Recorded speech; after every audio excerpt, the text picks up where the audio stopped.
on, and we are away. Great start from FALZON.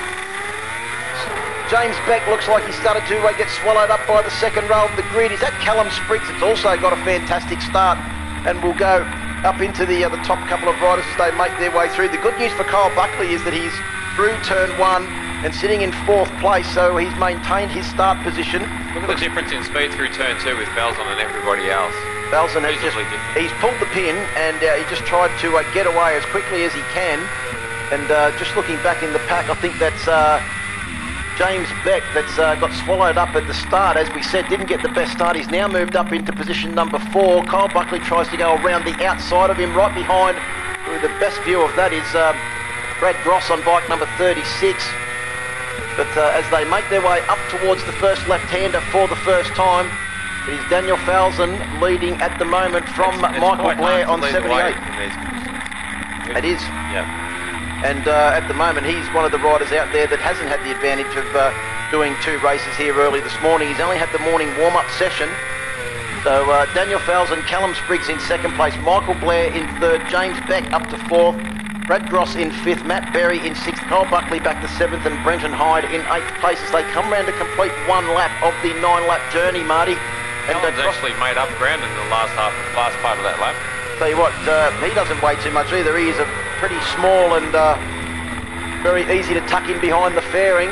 We've got one rider that looks like they've had a bit of an issue there, and he's circulating slowly. He will get lapped in very short order by our race leader. But look at Callum Spriggs through turn 2. Look at the drive he gets on the Yamaha YZ FR6 out onto the back straight. He'll be in the slipstream of Daniel FALZON, Marty Craigle, and they've pulled out a massive lead over the rest of the field. 3rd place Michael Blair coming under attack from James Beck as they make their way down into turn 3 for the 2nd time. These two are away. Daniel's going to just... He knows somebody's there now. He had a feel him there or hear him. So it's basically going to be following the leader here for a while. He also had the advantage of the pit board too, Marty Craigle, that will be alerting him to the gap behind. Yep. For him, because there's no pit to rider intercoms with the motorcycles. It's only half a second on the last lap, so it's going to be a lot less than that now. So Beck now up into 3rd place, Matt Berry up into 4th on bike number 23. Michael Blair has slipped from 2nd back to 5th place over the last lap. They come round to complete 2 laps of the journey. Callum's using a lot less track. And he's right behind Daniel FALZON as well, and he'll be once again now planning an assault. Is this going to be a repeat of what we saw with Wayne Maxwell and Josh Waters at Phillip Island, Marty, where Wayne was just happy to let Josh do the donkey work for the first part of the race before he actually made his pass and tried to go away for the race victory at about 2/3 race distance? Well, maybe you can let the people know about what was happening there. You told me an interesting story yesterday about Wayne Maxwell. I don't want to talk about Superbikes too much while this race is on, but rolling out of the throttle and letting Josh lead the way for as long as possible. Yeah, just playing a few psychological games. As you mentioned yesterday, it is a psychological sport, and if you can get one up on your opponents, you said you had a couple of little tricks yourself that you used to pull. Yeah, I told you yesterday I used to walk around smoking cigarettes and all sorts of little things to make people think that I wasn't doing much training. But out of turn 4 and into turn 5 now, it is our race leader Daniel FALZON on the Caterpillar Yamaha, who leads. The pace has picked up through there, can't you? He can, and also too that the gap has also increased between FALZON and Spriggs, but Spriggs just closes it all up on the brakes down into the final corner. So bike number 50, Callum Spriggs, obviously a late-breaking demon here. Queensland race massive side by Daniel FALZON. I thought he was off. I don't know how he managed to stay on, Marty. He almost was, I think it was 1969 in the moonshot again, the way he was launched out of the seat there. Yeah, snapped sideways quickly on him. He's obviously now you might got on the gas a little bit early, a little bit too much lean angle. Now you might also want to tell us what actually goes through a rider's mind when they have a close call like that. And now he's actually got Callum Spriggs at the front. He's got to regather his composure and also try and not let him get too far away. I don't think that'll bother him too much. Once it's over, basically by the time he bums back over on the seat, you're over it and back into it. Pick up and get going again. He'll just be a little bit more wary around that corner, take a different line, have a little bit more of a sweeping line or stand it up a bit earlier. He might feel he's a bit slippery in one area there. I don't think it'll bother him too much. be more cautious. Now, as these two are away at the front, James Beck is in third place. Got his hands full, though, with Matt Berry on bike number 23 on the Champions Ride Day machine in fourth place. Brad Gross is also going with them as well, as they've got a little bit of a break now over Michael Blair. James Mutton looks like he might have got the better of Michael Blair, in fact, on the Suzuki GSX R600. So James Mutton doing a great job. And it looks like behind Blair is Brendan Hyde on bike number 67. So the lap time is now Callum got to the front. See the lap time drops down a bit. So a 1:18.6. Well picked, Marty Craggle there with Callum Spriggs. Fastest lap of the race on the last lap, but a 1:18.9 also for Daniel Falzon. So it's taken him, to 3 corners to get his composure back, get the mojo back in action. And he's now trying to go with Callum Spriggs, who's showing a great turn of speed now down a long back straight. Geez, he got fantastic drive out of the turn 2 and along that back straight as well. You can just tell by the way they hold themselves on the bike, they're actually just a bit more aggressive, the way they were steering the bike and braking. It's evident, and then the lap time always shows that. So see there, look at the drive he got out of there, just jumped away. Out of turn 3 now, Spriggs. Wouldn't be surprised to see him set another fastest lap on this one as well, Marty, as Daniel Falzon tries desperately to go with the very rapid local man on bike number 50. James Beck is still in third place. Looks like Matt Berry's now gone up to fourth. Don't know what's happened to our previous fourth place man.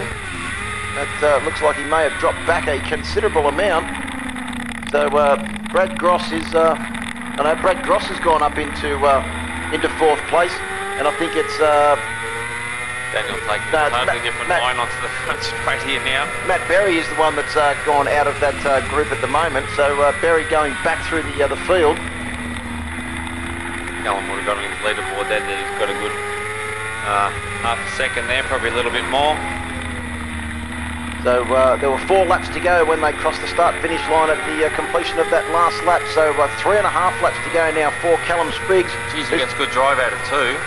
And that's the secret of Queensland Raceway, isn't it, Marty? That's the important corner to get the good drive down that long back straight.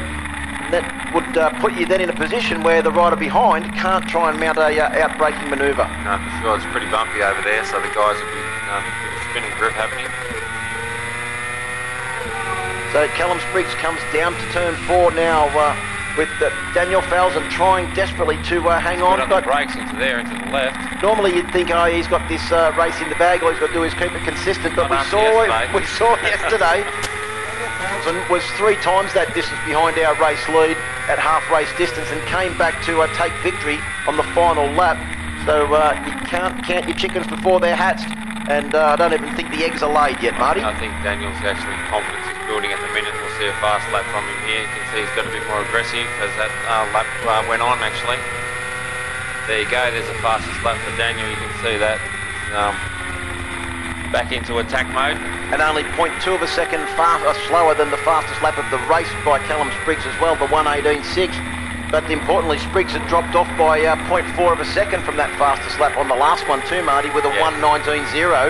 So Falzon was actually 0.2 of a second faster than Callum Spriggs over the last lap. Yeah, this one's going to be quicker too. You can see he's got a really good drive out of there. He's good onto the brakes down into 3.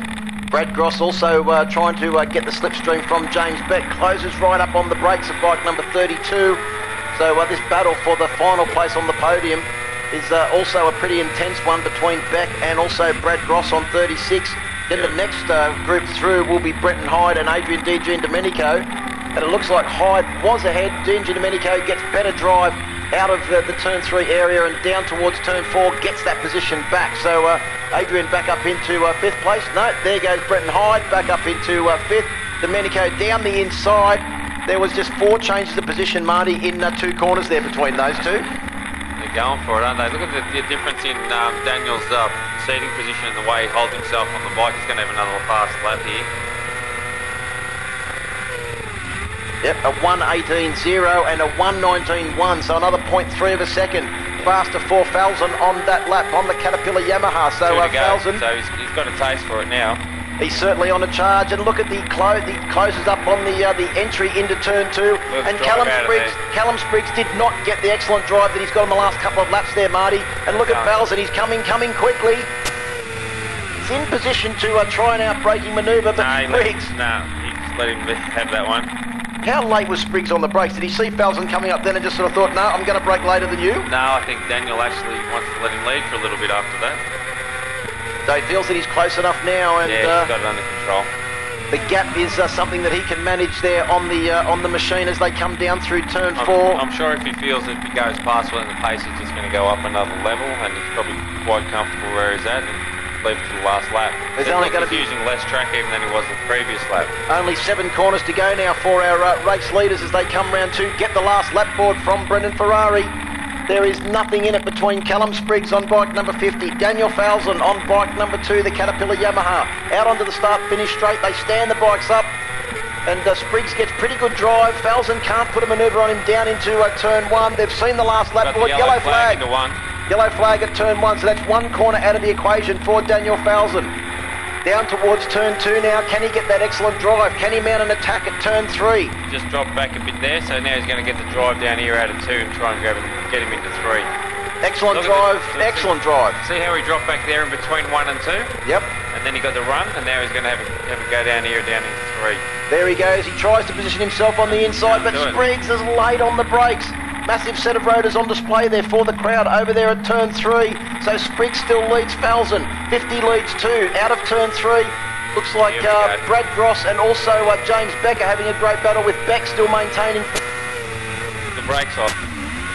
More importantly, Marty, that Callum Spriggs was on the outside and Daniel FALZON was on the inside and has now taken the lead. So FALZON on the Caterpillar Yamaha leads them out of turn 5 for the final time. 1 more corner to go. Down the QBE straight to sort this one out. Spriggs, he goes up the inside. Oh, he's sideways down into the final corner as well. Callum Spriggs will lead them on the exit of turn 6. Has he just parked it in the corner and not got enough drive? Great race. No, I think Callum Spriggs will take victory. What a fantastic ride from those two. So Callum from Daniel FALZON on bike number 2. Then it's James Beck and Brad Gross as they come to the line.